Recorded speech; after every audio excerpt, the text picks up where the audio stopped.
Top quality और consistent performance के लिए सिर्फ सिल्वर पंप नाम याद रखना।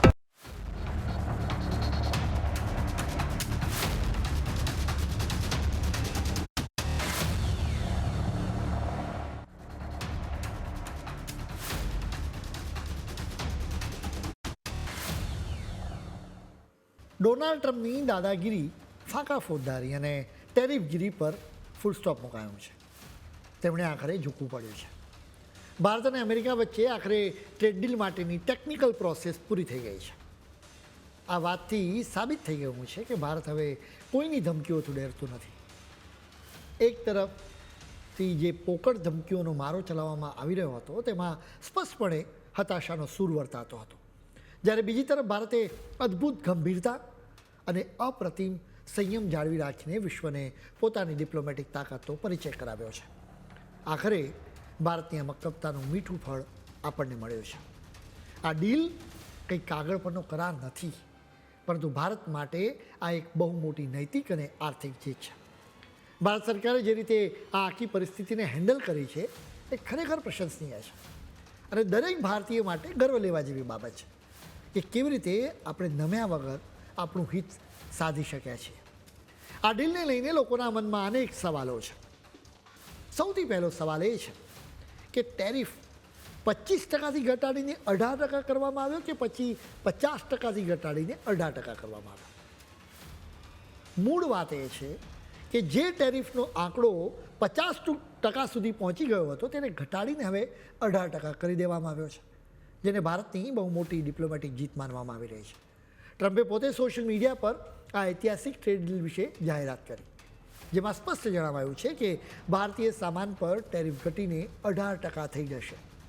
હકીકતમાં આખી ગડમથલ પાછળનું કારણ એ હતું કે અમેરિકાએ ભારત પર 25%ના ટેરિફ ઝીંક્યા હતા. સાથે જ રશિયા પાસેથી તેલ ખરીદવા બદલ એક્સ્ટ્રા 25% જે પેનલ્ટી હતી એ લગાવી હતી. એમ મળીને કુલ 50%નો બોજો નાખ્યો હતો. પરંતુ ભારત સરકારની મક્કમતા સામે આખરે અમેરિકાએ ઝૂકવું પડ્યું છે. રશિયા પાસેથી ઓઇલ ખરીદવાની સજા તરીકે લાદવામાં આવેલા 25% ટેરિફને પાછા ખેંચવા અમેરિકા તૈયાર થયું. અમેરિકામાંથી દાવો કરવામાં આવ્યો છે કે આ ડીલ મુજબ ભારત હવે રશિયા પાસેથી ક્રૂડ ઓઇલની ખરીદી અટકાવી દેશે. એના બદલે ભારત અમેરિકા અને કદાચ વેનેઝુએલા પાસેથી ક્રૂડ ઓઇલની આયાત કરશે. લોકોના મનમાં બીજો સવાલ છે કે અમેરિકાએ ભારતીય માલ સામાન પરના ટેરિફ ઘટાડીને 18% કર્યા છે, તો ભારતે કેમ અમેરિકન માલ સામાન માટે ડ્યુટી ઘટાડીને 0 કરી દીધી? આ આખી રમત અને તેના ગણિતને જરા ઊંડાણપૂર્વક સમજવાની જરૂર છે. ટ્રમ્પના દાવા મુજબ અમેરિકન ઉત્પાદનો પરના ટેરિફ અને નોન ટેરિફ બેરિયર્સને ઘટાડીને 0 કરવા ભારત તૈયાર થયું છે, જેનો સીધો અર્થ એ છે કે હવે અમેરિકાથી આવતા ખાસ પસંદગીના માલ સામાન પરની ડ્યુટી કદાચ સદંતર નાબૂદ થઈ જશે. અહીં સમજવું રહ્યું કે ટેરિફ એટલે કે આયાતી માલ પર લાગતો એવો સીધો ટેક્સ કે જે સ્થાનિક ઉદ્યોગોના રક્ષણ માટે હોય, જ્યારે નોન ટેરિફ બેરિયર્સ એ ક્વોટા, લાયસન્સિંગ, લેબલિંગ માટેના નિયમો અને એની સબસિડી જેવી જટિલ સરકારી વ્યવસ્થા છે, જેના લીધે વિદેશીઓને ભારતમાં પોતાનો માલ સામાન વેચવામાં મુશ્કેલી થતી હોય છે. જો કે વેપારની આ ભાષાને ભારત સરકારના પક્ષે જોઈએ તો આ એક અત્યંત સંતુલિત અને ગણતરીપૂર્વકનું પગલું છે, જ્યાં તમામ ડ્યુટીને રાતોરાત ખતમ કરવાને બદલે પસંદગીના અમેરિકી ઉત્પાદનો પર ડ્યુટી ધીરે ધીરે ઘટાડવાની અથવા તબક્કાવાર રીતે નાબૂદ કરવાની એક સૈદ્ધાંતિક સમજૂતી સાધવામાં આવી છે. ટ્રમ્પે નોન ટેરિફ અવરોધોનો ઉલ્લેખ કર્યો છે, કેમ કે અત્યાર સુધી અમેરિકા માટે એ બાબત પડકારરૂપ હતી, પરંતુ ભારત સરકારે પોતાની શરતો પર આ રસ્તો સાફ કરીને અમેરિકાને જે રીતે મનાવી લીધું છે તેનાથી આપણા અર્થતંત્રને એક નવો વેગ મળશે. આ ડીલ દર્શાવે છે કે ભારત આજે વિશ્વના સૌથી મોટા બજાર તરીકે પોતાની તાકાતનો ઉપયોગ કરીને વિકસિત દેશો પાસેથી કેવી રીતે પોતાના હિતો અબાધિત રખાવી શકે છે. એક વાત સમજવાની જરૂર છે કે આપણે જરૂરી વસ્તુઓ પર 0 ડ્યુટી પણ કરી શકીએ છીએ. માની લો કે આપણને દાળની જરૂર છે અને ખૂબ તાતી જરૂર છે. આપણે ત્યાં દાળના ભાવ ખૂબ જ વધી ગયા છે. હવે આપણે એને ડ્યુટી ફ્રી આવવા દઈશું તો ભારતમાં લોકોને સસ્તી દાળ મળી રહેશે. એટલે કે એમાં પણ ક્યાંક ભારતનું જ હિત છુપાયું હોય છે. લોકોના મનમાં ત્રીજો સૌથી મોટો સવાલ એ છે કે શું આ ડીલથી ભારતના ખેડૂતોની સાથે સમાધાન કરવામાં આવ્યું છે? ના. આ આખી ઘટનાને જરા બારીકાઈથી જુઓ તો તમને સમજાશે કે અત્યાર સુધી આ મહાડીલના જે કંઈ પણ સમાચાર વહેતા થયા છે તે મોટાભાગે અમેરિકાના પક્ષેથી જ આવ્યા. રોયટર્સ અને બ્લુમબર્ગ જેવી મોટી આંતરરાષ્ટ્રીય એજન્સીઓ વ્હાઇટ હાઉસના સૂત્રોના નામે વાતો કરી રહી છે. તો બીજી તરફ ભારતીય મીડિયામાં પણ સરકારના ઉચ્ચ સૂત્રો દ્વારા જ વિગતો બહાર આવી રહી છે. જોકે આ બધાની વચ્ચે સૌથી મહત્ત્વની વાત એ છે કે અમેરિકાએ પોતે કન્ફર્મ કર્યું છે કે આ ડીલથી અમેરિકન કૃષિ ઉત્પાદનો માટે ભારતના વિશાળ બજારના દ્વાર ખુલી જશે.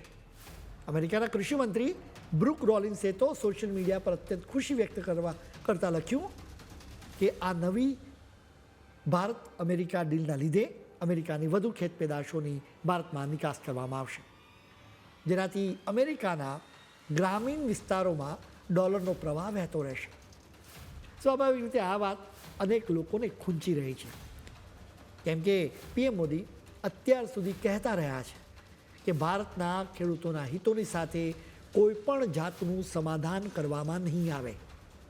એટલે જ તો અમેરિકાના કૃષિમંત્રીનું નિવેદન આવતા જ લોકસભામાં હોબાળો મચી ગયો. રાહુલ ગાંધીએ ગંભીર આક્ષેપો સાથે હંગામો મચાવ્યો. તેમણે આરોપ મૂક્યો કે પીએમ મોદીએ અમેરિકા સાથેની આ ટ્રેડ ડીલ દ્વારા ભારતના ખેડૂતોની મહેનત અને તેમના હિતોનો સોદો કરી નાખ્યો છે. તો બીજી તરફ ડીએમકેના સંસદ સભ્ય કનિમોઝી કરુણાનિધિ પણ સવાલ ઉઠાવી રહ્યા છે કે જ્યારે સંસદનું સત્ર ચાલુ હોય ત્યારે સરકાર આવી મહત્ત્વની ડીલ પર ગૃહમાં નિવેદન આપવાને બદલે મૌન કેમ સેવી રહી છે.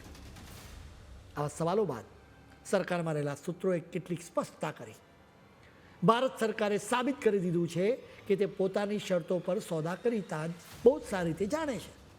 ટ્રમ્પના સાથીદારો ભલે સોશિયલ મીડિયા પર એવો દેખાવ કરતા હોય કે અમેરિકાના ખેડૂતો માટે ભારતના દરવાજા ખુલી ગયા છે, પણ હકીકત એ છે કે ભારત સરકારે અત્યંત ચાલાકી અને મક્કમતાથી આ ડીલમાં માત્ર અમુક જ કૃષિ ઉત્પાદનોને મંજૂરી આપી છે.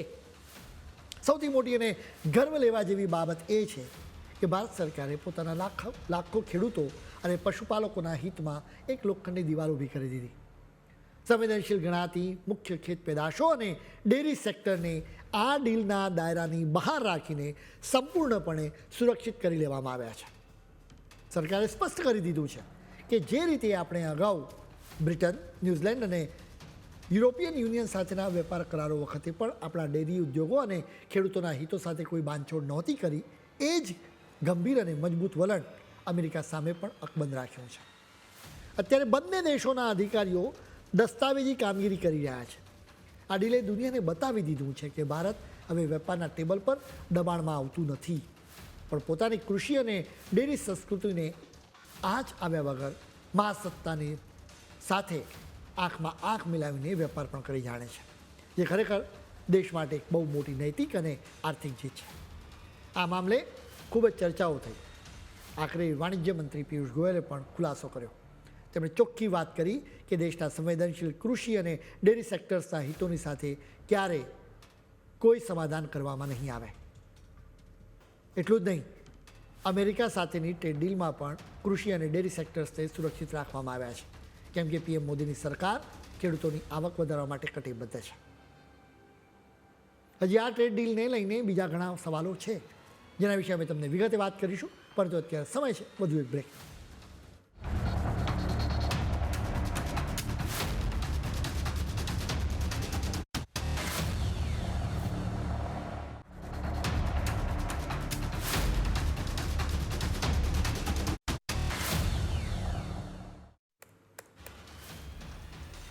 બ્રેક બાદ આપનું ફરી સ્વાગત છે. ભારત અને અમેરિકાની ટ્રેડ ડીલને લઈને અનેક સવાલો જાગ્યા છે. આવો જ એક સવાલ રશિયા પાસેથી ક્રૂડ ઓઇલની ખરીદીનો પણ છે. હવે લોકોના મનમાં ચોથો સવાલ એ છે કે શું રશિયાની પાસેથી ભારત ક્રૂડ ઓઇલ ખરીદવાનું બંધ કરી દેશે? આવો સવાલ થવાનું કારણ ડોનાલ્ડ ટ્રમ્પનું એક સ્ટેટમેન્ટ છે.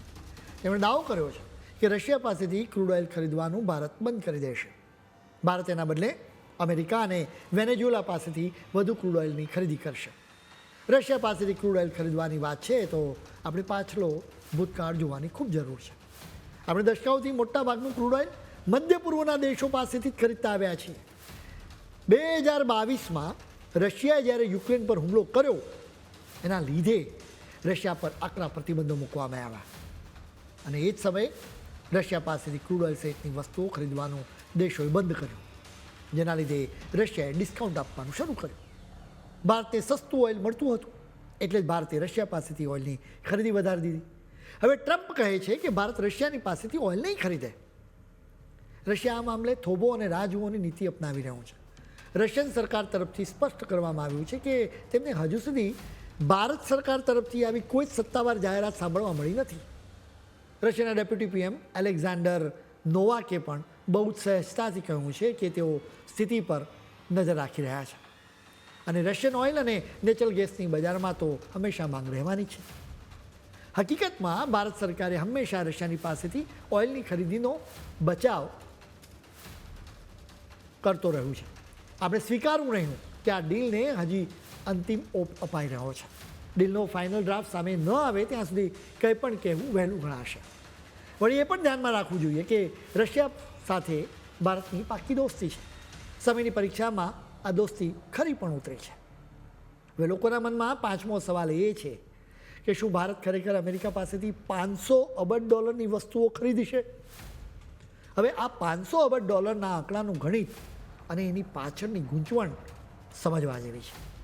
ડોનાલ્ડ ટ્રમ્પે ભલે દાવો કર્યો હોય કે ભારત અમેરિકા પાસેથી $500 અબજ એટલે કે અંદાજિત 45.5 લાખ કરોડ રૂપિયાની વસ્તુઓ ખરીદશે. માત્ર સરખામણી કરવા માટે કહીએ છીએ કે ભારત સરકારના 2026ના બજેટ મુજબ સરકારનો કુલ ખર્ચ 53.5 લાખ કરોડ છે. સમજી જવાના. ટ્રમ્પે કહ્યું છે કે ભારત અમેરિકાની પાસેથી $500 અબજનું crude oil, natural gas, technology, ખેત પેદાશો, કોલસો અને બીજી ઘણી બધી વસ્તુઓ ખરીદશે. હવે આ મામલે જાજો ફોડ પાડવામાં આવ્યો નથી. પહેલી સ્પષ્ટતા એ જરૂરી છે કે આ $500 અબજ એક જ વર્ષમાં ખરીદાશે કે આગામી 10 કે 15 વર્ષમાં. ઘણી બધી જગ્યાએ સૂત્રોના હવાલાથી કહેવામાં આવી રહ્યું છે કે આટલા રૂપિયા 5 થી 7 કે 10 વર્ષમાં ખર્ચવામાં આવી શકે. બીજી વસ્તુ એ છે કે ભારતમાં કઈ ખેત પેદાશો આવશે એની પણ સ્પષ્ટતા નથી. વળી એ પણ સવાલ છે કે ટેકનોલોજીની વાત છે તો એ સિવિલિયન છે, ડિફેન્સ માટે છે કે પછી ન્યુક્લિયર ટેકનોલોજી માટેની છે, એ મામલે પણ જાજો ફોડ પાડવામાં આવ્યો નથી. હવે લોકોના મનમાં છઠ્ઠો સવાલ એ છે કે શા માટે આ ટ્રેડ ડીલની બાબતમાં સરખામણી કરતી વખતે પાકિસ્તાન અને બાંગ્લાદેશનું નામ લેવામાં આવે છે. આ વાત જરા સમજવા માટે તમે કેટલા દેશો પર કેટલા ટેરિફ લગાવવામાં આવ્યા છે એ પહેલાં જોઈ લો.